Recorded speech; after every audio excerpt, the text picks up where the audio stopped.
Hey guys, it's Woody the Unexceptional Gamer, trying to keep things a little more upbeat for you today. And this is a game I had on Hazard. I know you guys are going to hate the class. It's got Ninja on it. Or no, not Ninja. You guys don't mind that. It's got Ghost on it, which is a big problem. I got rid of this class. I only ran it for a day or two, but I got a couple good games on it because it's so easy to get good games when there's Ghost. I wish I could run these anti-commentator classes more often because, it's actually fun. I think I'd run FAMAS Ghost all the time if it wasn't for you guys. But that's just me. I don't know. Maybe I changed the guns up. I did in other games. Whatever. But this is a game on Hazard. When this map first came out, I was kind of down on the map. It wasn't my cup of tea. I speed this up because it's kind of slow right here.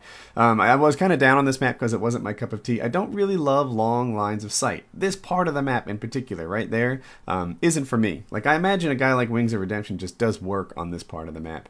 And because he's really got that snap on, especially at distance, aim about him. Whereas, the best part of my game is navigating the map effectively, moving from cover to cover, sort of, working carefully to gain map control. That's what I feel like I do that is above average. There are other things I do that are probably even below average. So, but whatever, I'm growing to like Hazard a bit more as I grow to, figure out that there are parts of this map that do suit my style of play. And that is the opposite side of this. Over on the right, there are all these rocks. And, I'm going to do a video about grenades at some point. I'm convinced that it's not strictly physics-based, that there is some sort of heat-seeking, like auto-aim to the grenades that help them find you and kill you. Because, like that one, for example, the guy threw it and then it kind of stopped moving forward and just rolled straight sideways. I don't know. I need to test it out. I need to be careful. Do it carefully so we can go beyond all doubt. But I think that'd be a pretty neat video idea. Are these things heat-seeking? What are we looking at? So, yeah, I'll check that out. Sniped. That's the middle of the map. The middle of this map I consider to be almost like the middle of Berlin Wall. You're gonna die. Don't be there. Don't hang out. It's not good for you. You're gonna die. In the same way that in Berlin Wall there are those like automated sentry gun things that kill you if you try to run across the middle. There is somebody with a sniper rifle or a G11 or something along those lines that kills effectively from long distance in the middle of this map. And if you try, that guy got me. If you try to, spend any time in the center of this map, you're gonna die. That's just the way it is. So I forget how we recap B here. We might have had a teammate with some smoke grenades or something, but whatever.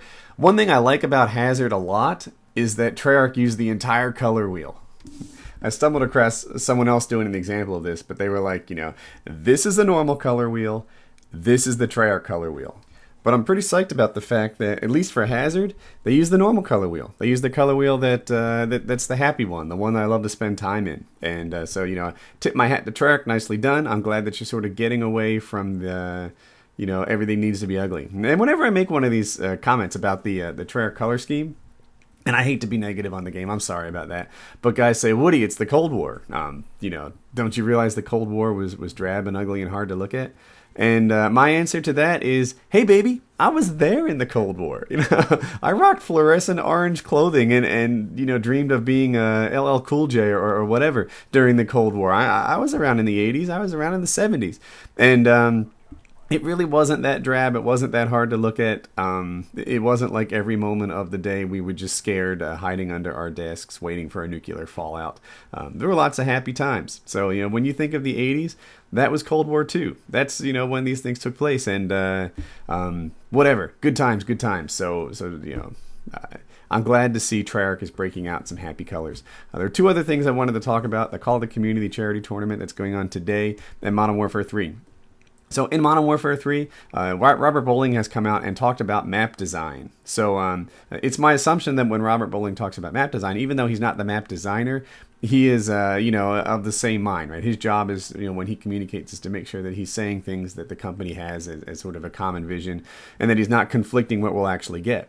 Anyway, he said that they looked at Modern Warfare 2 and the way that the game played, the way that it was kind of camp-friendly, and decided that a lot of that had to do with map design. And he's completely right. But of course he's completely right. 402 has been at this as longer than any Call of Duty commentator, I think. So what he said, and he's right about this, is that when you add too much verticality, when you add too much, second story buildings and things like that, then it enables camping spots. And not only does it enable camping spots, but it makes it really dangerous to be that guy who's not camping. If your objective is to run around the map and get some gun-on-gun fights, then having like a multi-story map, things where there's lots of altitude, lots of windows, lots of places to retreat for cover, it works against you. And it makes it so that really the only effective style in this, not the only effective style, there are guys who do it brilliantly, but a super effective style is to sit there and wait for easy prey to come by. That's what happens when you have lots of windows to look out of and things like that. So they say they're going to flatten things out a whole lot for Modern Warfare 3, and that's pretty exciting news to me. I would love that. I would love to be able to get more great games that you guys like watching. So yeah, Modern Warfare 3, flattening the thing out, having maps that are a little easier to navigate and move from place to place. That is the coolest thing to me.